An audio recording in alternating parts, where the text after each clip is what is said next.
I'm Joe Compton, and we're about to shove all of our chips in on a touch of indie with a review of The Chip by indie filmmaker Todd E Braley. This stylistic one room, hour long black and white movie captures a long night at an underground poker game where four young adults play for more than just money. The thing that strikes you right away is there is this nice grittiness to the composition of this movie.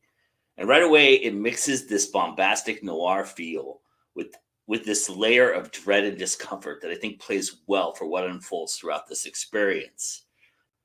The characters start off with rich definitions of who they are in an almost exaggerated state, even, but there are still layers to them that we get to peel, especially as the slickness turns into a more foreboding Hitchcockian style. I love the duality of the 20s music, the poker facade, and the peeling back of these layers in a style that I think Todd E Braley has really mastered. He's very good at pushing on you as an audience member, knowing that you're going willingly and leaning on that creates some nice pressure points that I think really sell this movie for what it ends up being. You get this nice sense that something is coming, but when it is finally revealed, it, in many ways, mirroring the moment you've been waiting for at a poker table when all the chips are in the pot and we kind of know the outcome, or at least we can feel it running its fingers down the back of our necks, but we're still tension riddled and filled with anticipation.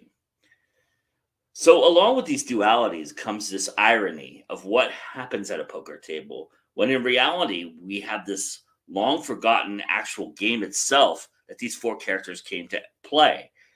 It's really cleverly designed in that regard. I enjoy the acting, and leaning into the already established over the top personas helped sell a lot of the choices that the actors made.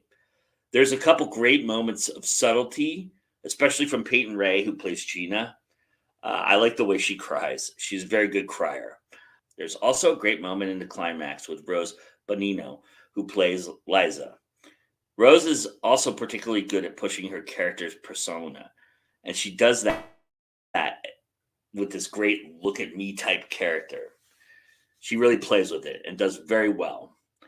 As anyone who knows me knows, I'm not a big voiceover guy. So the beginning of this movie is kind of dismissive for me and a little unnecessary for the purpose of what this film ultimately does. But the voiceover is not very long. And so it's a little small nitpicking for me. Another small bone of contention is the actual poker playing.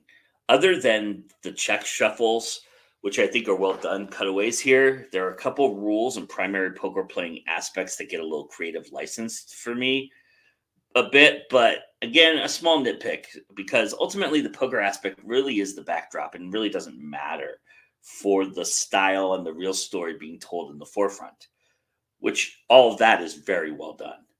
The music is on point. The camera angles are nice. There are some really nice cuts to flashbacks into reality that I really enjoyed. The Chip is one of those grenade movies, though, wherein you have to watch it a couple times, and then you'll get how they're sticking the landing. And you'll appreciate a lot of what it does and what it is in doing that, which for this moviegoer makes it one of my favorite Todd Braley films to date. Everybody go check out The Chip. It's streaming on Tubi for free right now. The link is there. And remember that is